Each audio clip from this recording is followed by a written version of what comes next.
अस्सलाम वालेकुम दोस्तों, मेरा नाम डॉक्टर असद महमूद है। ऊंट की पैदाइश कैसे हुई है? ऊंट सांप क्यों खाता है? और ऊंट सांप निगल कर प्यास लगने के बावजूद पानी क्यों नहीं पीता?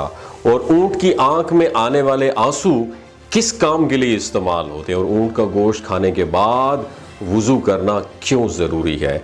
ऊंट के बाड़े में नमाज पढ़ने से क्यों मना किया गया है? जब एक अरबी शख्स ने ऊंट को ज़बरदस्ती उसकी माँ के साथ जिनसी मिलाप करने पर मजबूर किया तो उसके साथ क्या हुआ? आज हम आपको ऊंट के मुतालिक ऐसे हक़ाइक़ बताएंगे जो यकीनन आपके लिए हैरान कुन होंगे।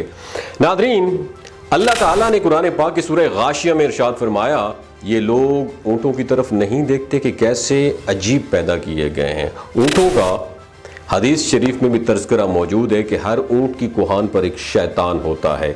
जब तुम उस पर सवार हो तो अल्लाह का नाम लो, बस तुम उसकी खिदमत करो, बेशक अल्लाह ही ने सवारी बनाई। और एक हदीस में जिसका मफहूम यह है कि ऊँट शैतान से पैदा किए गए और हर ऊँट के पीछे एक शैतान होता है। हुज़ूर सल्लल्लाहु अलैहि वसल्लम ने इरशाद फरमाया कि हर ऊँट की कुहान पर एक शैतान होता है। जो ऊँट पर सवार हो जाओ जब, तो अल्लाह का नाम लो और काम में कोई कोताही न करो। नादरीन, ऊंट का शुमार दुनिया में पाए जाने वाले कदीम जानवरों में होता है और सदियों से जो ना ऊंट इंसान की खिदमत करता चला आ रहा है। ऊंट की सवारी है, ये बुर्दबारी और बतौर गोश्त खुराक के तौर पर ऊंट को इस्तेमाल किया जाता है। एक आम सेहतमंद ऊंट 450 किलोग्राम वज़न उठा सकता है और ऊंट के बालों से नफीस कपड़ा बनाया जाता है और उसकी खाल से चमड़े के मुतअद्दिद मसनूआत भी तैयार किए जाते हैं। ऊंट खुराक और पानी को चर्बी में तैयार करके उसको तब्दील करके अपनी कुहानों में स्टोर कर लेता है। इस तरह वो कई दिनों तक बगैर खाए पिए जिंदा रह सकता है। उसके पंजे उसे रेत और बर्फ में धंसने से बचाते हैं और ऊंट की आंख में एक बंद झिल्ली होती है। गुलाफी चश्म की वजह से उसकी आंखें सहराई रेत और गर्द गुबार से महफूज रहती हैं। नादरीन, जब रेत के तूफान आते हैं ना तो उनके नथने बंद हो जाते हैं ताकि उनके अंदर रेत ना जा सके। ऊंट की नाक के नथने सामने से सीधे नहीं होते बल्कि तिरछे होते हैं और इसी वजह से खुले नथनों में भी रेत बरह रास्त जमा नहीं हो सकती है।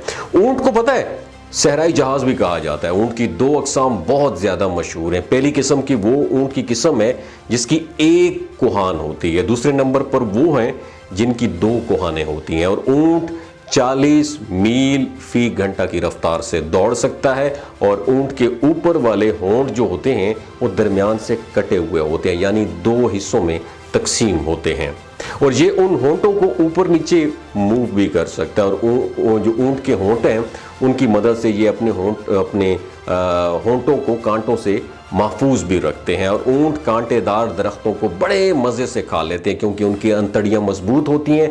ऊंट हर उस घास फूस को बड़े इजीली खा जाता है जिसको दूसरे जानवर आसानी से नहीं खा सकते। माहिरीन ने इस बात का भी क्लेम किया है कि ऊंट 3 मिनट में 200 लीटर पानी तक पी सकता है और इतनी तेज़ी से, इतनी मिकदार में कोई और जानवर इतनी तेज़ी से पानी पीने की सलाहियत नहीं रखता। सैयदना जाबिर रज़ी अल्लाह ताला अन्हु बयान करते हैं कि मैं नबी करीम सल्लल्लाहु अलैहि वसल्लम की खिदमत में हाजिर था कि एक आदमी आया और उसने आप सल्लल्लाहु अलैहि वसल्लम से सवाल किया कि क्या मैं बकरी का गोश्त खाने पर वुज़ू करूं? फिर आप सल्लल्लाहु अलैहि वसल्लम ने जवाब दिया, अगर चाहो तो कर लो, अगर चाहो तो न करो, ज़रूरी नहीं है। साइल ने कहा, अगर मैं ऊंट का गोश्त खाने पर वुज़ू करूं? तो आप सल्लल्लाहु अलैहि वसल्लम ने फरमाया, हाँ, ऊंट का गोश्त खाने पर वुज़ू करना होगा। साइल ने पूछा, मैं ऊंट के बाड़े में नमाज पढ़ सकता हूं? फरमाया, नहीं, ऊंट के बाड़े में नमाज नहीं पढ़ सकते। उसने सवाल किया, क्या मैं बकरी के बाड़े में नमाज पढ़ सकता हूं? फरमाया, हाँ, बिल्कुल पढ़ सकते हो। नादरीन, ऊंट का गोश्त खाने से वुज़ू वाजिब है, लेकिन इस पर ये दो हदीसें उम्दा सनद के साथ साबित हैं। इन हदीसों की तशरीह कुछ यूँ है कि ऊंट का गोश्त खाने के बाद वुज़ू करना वाजिब है, फिर चाहे वो गोश्त जानवर के किसी भी हिस्से का हो, नाकिस वुज़ू है, मगर हर हलाल जानवर का गोश्त खाने से वुज़ू लाजिम नहीं होता। नादरीन, ऊंट को एक डिजीज़, एक बीमारी लगती है जिसका नाम हयाम है।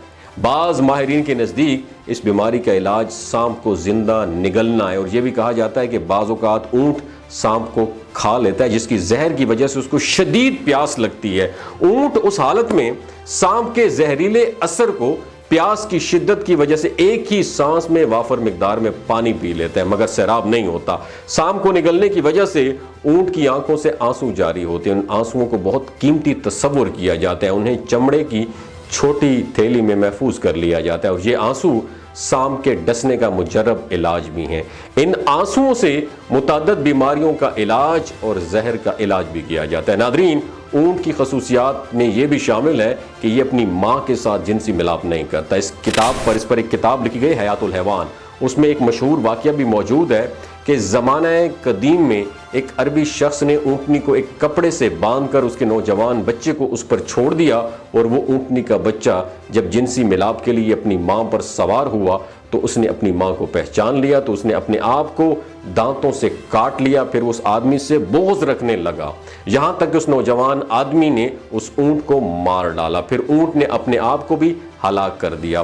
ناظرین، ماہرین حیوانات نے لکھا ہے کہ جس وقت اونٹ کو غصہ آتا ہے تو وہ کسی کو بھی خاطر میں نہیں لاتا، اس وقت اونٹ بدخلق ہو جاتا ہے۔ دوستو، یہ انفارمیشن اگر آپ کو اچھی لگی ہو دوسروں کے ساتھ ضرور شیئر کیجئے، اپنا اور اپنے ساتھ جڑے رشتوں کا خیال رکھیے۔ اللہ حافظ۔ ایک انفارمیشن آپ کے ساتھ شیئر کرنا چاہتا ہوں کہ جو گلگت بلتستان کے لوگ ہیں نا، ان کی ایوریج عمر 90 سال سے بھی زیادہ ہوتی ہے۔ You know why? کیونکہ یہ لوگ شلاجیت استعمال کرتے ہیں۔ شلاجیت کے اندر 85 منرلز ہوتے ہیں۔ اگر آپ چیزوں کو جلدی بھول جاتے ہیں، آپ مردانہ کمزوری محسوس کرتے ہیں اور اولاد جیسی نعمت سے محروم ہیں، آپ کے سپرم کاؤنٹ کم ہے، ٹیسٹوسٹیرون ہارمون امبیلنس ہے، آپ سدا بہار جوان نظر آنا چاہتے ہیں، خون کی کمی کو دور کرنا چاہتے ہیں، ہڈیوں جوڑوں کے دردوں سے نجات حاصل کرنا چاہتے ہیں، موٹاپا کم کرنا چاہتے ہیں، تو شلاجیت ضرور استعمال کریں۔ ایک بات دماغ کی کھڑکی کو کھول کے سننی ہے، ہمیشہ یاد رکھنی ہے، ہمیشہ آرگینک اور قدرتی چیزوں کا استعمال کریں، اور کیمیکل والے فوڈ سپلیمنٹ خدارہ آپ نے استعمال نہیں کرنے۔ اگر آپ شلاجیت کو آرڈر کرنا چاہتے ہیں تو نیچے دیے گئے نمبر پر رابطہ کریں۔ 3 باتوں کا آپ نے خیال رکھنا ہے، کوئی بھی نہیں بتائے گا آپ کو۔ حاملہ خواتین، ہائی بلڈ پریشر میں مبتلا افراد، اور 15 سے جو 20 سال کی نوجوان نسل ہے جو غیر شادی شدہ ہے، ایوی سیکشل پاور کو بوسٹ کرنا چاہتی ہے، تو ڈاکٹر کی ایڈوائس کے بغیر شلاجیت استعمال نہ کریں۔ باقی سارے لوگ بے دڑک گرمیوں اور سردیوں میں استعمال کر سکتے ہیں۔ بہت شکریہ۔